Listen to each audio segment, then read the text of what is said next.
Last week, my sister went on a business trip, leaving my nephew at my place. My nephew loves me because I have always been the fun uncle for him. There was no strict bedtime or constant banning of fast foods at my place.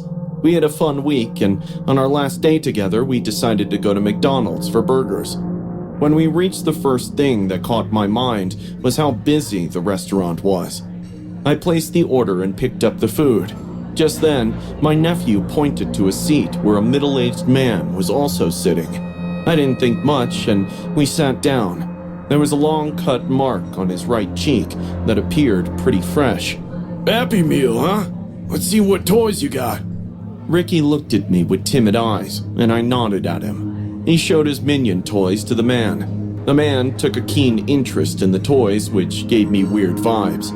The man kept talking about how he loves McDonald's toys because each one is unique. Then went on saying the previous toys used to be more exciting, but it was a shame they got banned. Now that interested Ricky, and he started talking to the man as well. It was all a casual convo, so I didn't see any harm in it. But now, when I look back, I realize what a grave mistake it was. Why did they ban the toys? Well, some people thought they were wrong. Wrong? Why? I expected the man to discuss any hazardous factor about the old McDonald's toys. Still, instead, he put his hand into his pocket. I watched him struggling to take out something from his pocket, which obviously had been stuck. Ricky got impatient and asked, What? What is it? The man smiled, ear to ear, still struggling to get whatever it was in his pocket. I was curious too at this point. Then, I heard a crushing sound of a paper bag.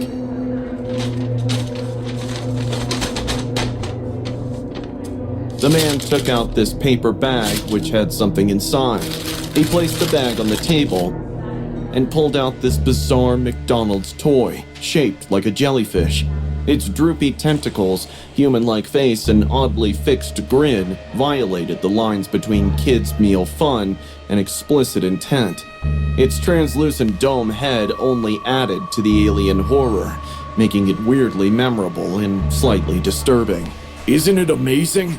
Look how big it is. Touch it. Touch it to feel its hard surface.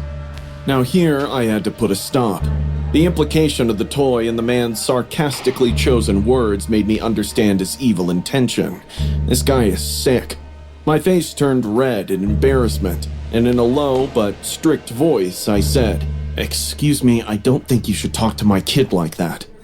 His eyes, which were fixated on Ricky for the last few minutes, shifted to me. Kids love toys. I'm just telling them to touch it once. What's wrong with that? He doesn't need to touch anything that you have been in contact with. Now, you better leave this place or I'm gonna make you. Really?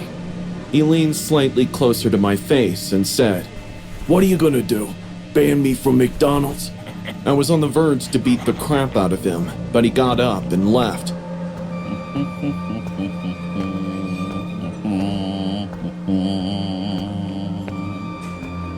That guy gave me the creeps, Uncle Ted.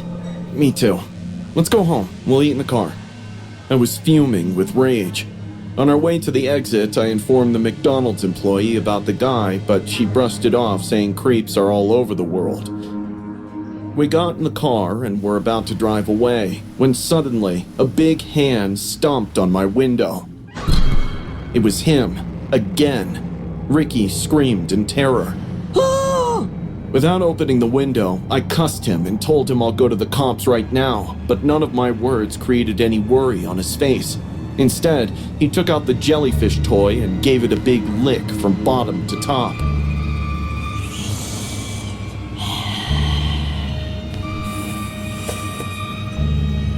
I wanted to get down and slap him as hard as I could, but Ricky was already crying, so I had to drive home. The poor kid barely slept that night. The next morning, when I dropped him off at the airport, he was constantly looking around with fear in his eyes. I knew what he was thinking, but I didn't bring up the man again. Once he got home safely to my sister, I called her and told her everything. I even reported the guy to the cops, but since he didn't do anything physically harmful to us, the cops said they couldn't arrest him. I really hope that pervert trips and falls into a manhole, because people like him are nothing but filth to society.